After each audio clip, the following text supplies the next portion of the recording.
యేసు ప్రభువారు ప్రపంచాన్ని జయించిన విజేత అని విన్నాం కదా. ఆయన ఎందుకు విజయాన్ని పొందాడో ఈ స్థలంలో భక్తుడు ఒక అద్భుతమైన మాట చెప్తాడు. ఆయన విజయము నొందుటకు నీతిని ప్రసిద్ధి చేశాడట. యేసు ప్రభువుకి విజయాన్ని ఇచ్చింది ఏదై అంటే ఆయన ప్రచురపరిచిన నీతే ఆయనకు విజయాన్ని ప్రసాదించింది. Praise the lord. నీతిని ఎలా ప్రసిద్ధి పరిచాడు? నంబర్ 1, నీతిని ప్రకటించాడు. నంబర్ 2, నీతిగా ప్రవర్తించాడు. నంబర్ 1, నీతిని ప్రకటించాడు. ప్రకటిస్తే సరిపోదు సుమి, ఏదైతే ప్రకటించాడో నీతిగా ప్రవర్తించాడు. యేసు ప్రభు ప్రపంచానికి అందించిన నీతి బోధలు ప్రపంచంలో ఏ వ్యక్తి అందించలేదు. అందించడం గొప్ప విషయం కాదు, ఏది అందించాడో, ఏది ప్రకటించాడో, ప్రకటించిన దాన్ని తన ప్రవర్తనలో చూపించి జగతిని జయించిన జయశాలిగా నేటి వరకు నిలవబడ్డాడు. ఈ వాక్యం వింటున్న దేవుని బిడ్డలారా, నువ్వు గెలవాలి అంటే, నువ్వు విజయాన్ని పొందాలి అంటే ప్రతి క్షణం నీతి విలువలకు కట్టుబడి ఉండు. విలువలు లేని విజయం అది విజయం కాదు.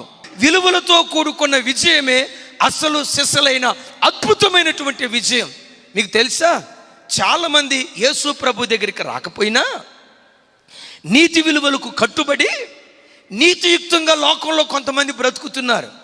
నీతి విలువలకు వాళ్ళు కట్టుబడి బ్రతుకుతున్నారు కనుక ఆ నీతే కొన్నిసార్లు వాళ్ళు ఘనత పొందటానికి, విజయం పొందటానికి కారణమవుతుంది.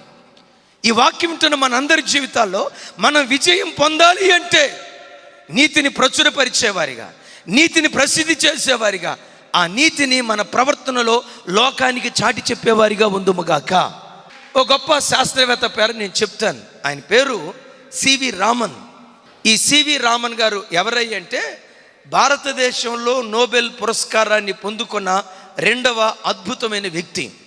రవీంద్రనాథ్ ఠాగూర్ గారు మొట్టమొదట భారతదేశంలో నోబెల్ ప్రైజ్ గెలుచుకున్నాడు. ఆ తర్వాత నోబెల్ ప్రైజ్ గెలుచుకుంది ఎవరై అంటే సివి రామన్. భౌతిక శాస్త్రంలో అద్భుతమైనటువంటి శాస్త్రవేత్త. ఆయన కార్యక్రమాలన్నీ పూర్తయిన తర్వాత బెంగళూరు పట్టణంలో ఒక పరిశోధనశాల, భౌతిక శాస్త్రం మీద ఒక పరిశోధనశాల ప్రారంభించాడు. ఆ పరిశోధనశాలలో పనిచేయటానికి కొంతమంది వ్యక్తులను, బాగా చదువుకున్నటువంటి వ్యక్తులకు ఓ పోటీ పెట్టి ఎవరైతే సెలెక్ట్ అవుతారో దానిలో జాయిన్ చేసుకుందామని ఆయన ప్రయత్నం చేస్తున్నాడు. ఆ రోజుల్లో సివి రామన్ అన్న, ఆయన పరిశోధనశాలలో పనిచేయటం అన్నా అది ఒక ఘనతగా ఎంచేటువంటి వాళ్ళు, అది ఒక గౌరవంగా ఎంచేవాళ్ళు. కొన్ని 100 మంది ఎగ్జామ్స్ రాశారు. ఆ 100 మందిలో 5గురో 7గురో సెలెక్ట్ అయ్యారు. అయితే ఆయనకు కావాల్సింది 3. ఆ 7గురిలో 3 సెలెక్ట్ చేసుకోవడానికి ఇంటర్వ్యూకి పిలిచాడు. వాళ్ళలో 3 సెలెక్ట్ చేసుకున్నాడు. ఈరోజు ఇంటర్వ్యూ అయిపోయింది, తెల్లవారింది. మరుసటి రోజు ఒక యవనస్తుడు యవన కాలంలో ఉన్న ఒక యవనస్తుడు ఈ సివి రామన్ గారు వెళ్తూ ఉంటే పరిగెత్తుకుంటా వచ్చి అయ్యా అయ్యా అన్నాడు. ఏంటి బాబు అన్నాడు. అయ్యా, నేను ఇంటర్వ్యూకి వచ్చాను, ఆ ఇంటర్వ్యూలో సెలెక్ట్ అయ్యావా? లేదయ్యా, ఫెయిల్ అయిపోయాను. అంటే ఉద్యోగం అడగటానికి వచ్చావా? లేదయ్యా, నేను ఇంటర్వ్యూకి వచ్చినప్పుడు అక్కడ ఫీజు కట్టేటప్పుడు నాకు చిల్లర ఇచ్చేటప్పుడు 7 రూపాయలు ఎక్కువ ఇచ్చారయ్యా, 7 రూపాయలు ఎక్కువ ఇచ్చారయ్యా. ఇంటికి వెళ్ళిన తర్వాత లెక్క చూసుకున్నాను, నాకు 7 రూపాయలు ఎక్కువ ఇచ్చారని నాకు తెలిసిందయ్యా. ఇది నా కష్టార్జితం కాదు, నాకు సంబంధించింది కాదు, ఇది నేను అనుభవించాల్సింది కాదు, మీ 7 రూపాయలు మీకు ఇచ్చేద్దామని వచ్చానయ్యా అన్నాడట. ఆ యవనస్తుని చూసి సివి రామన్ గారు కొంచెం తదేకంగా చూశాడు. చూసి అబ్బా ఎంత నీతియుక్తమైన ప్రవర్తన కదా అని అనుకొని వెంటనే అన్నాడట, బాబు 7 రూపాయలే కదా, నువ్వు ఎందుకైనా ఖర్చు పెట్టుకోయా అన్నాడట.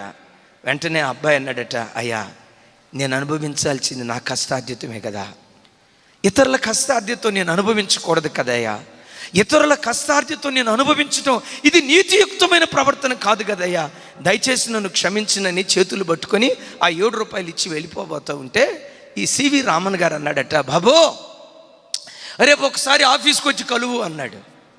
ఒకసారి నీతో మాట్లాడాలి, రేపు వచ్చి ఆఫీసులో కలువు అన్నాడు. తెల్లారింది, ఈ యవన బిడ్డ ఆఫీస్కి వెళ్ళి ఆ సివి రామన్ గారిని కలిశాడు. ఆయన కలవటంతో ఆ సివి రామన్ గారు, నీవు మా భౌతిక శాస్త్ర పరిశోధనశాలలో నువ్వు ఉద్యోగాన్ని పొందుకున్నావు, యు ఆర్ అపాయింటెడ్ అన్నాడంట. ఈయన అన్నాడంట, అయ్యా నేను ఫెయిల్ అయ్యే కదా అంటాడట. సివి రామన్ గారు, భౌతిక శాస్త్రంలో ఫెయిల్ అయ్యేవు కానీ బ్రతుకు శాస్త్రంలో పాస్ అయ్యావు.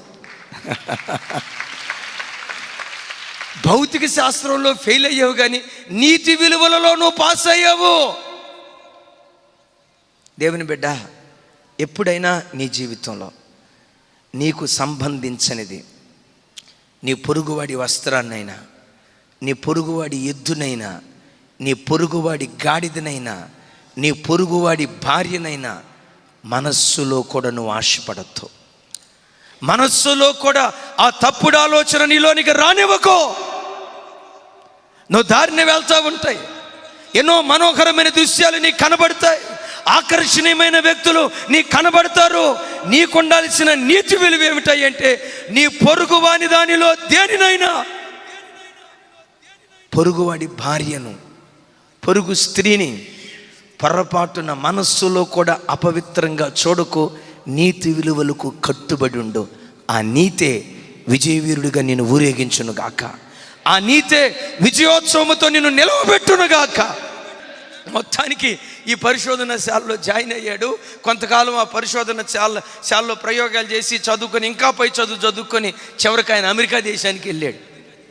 అమెరికా దేశానికి వెళ్ళి సివి రామన్ గారిని మించే అంతగా, ఆయన కంటే ఆయనను మించిన గొప్ప భౌతిక శాస్త్రవేత్తగా ఆవిష్కరించబడి, అమెరికా భారతదేశాల 2 పౌరసత్వాలు కలిగి ఈ వ్యక్తి కూడా నోబెల్ బహుమతిని గెలుచుకున్నాడు.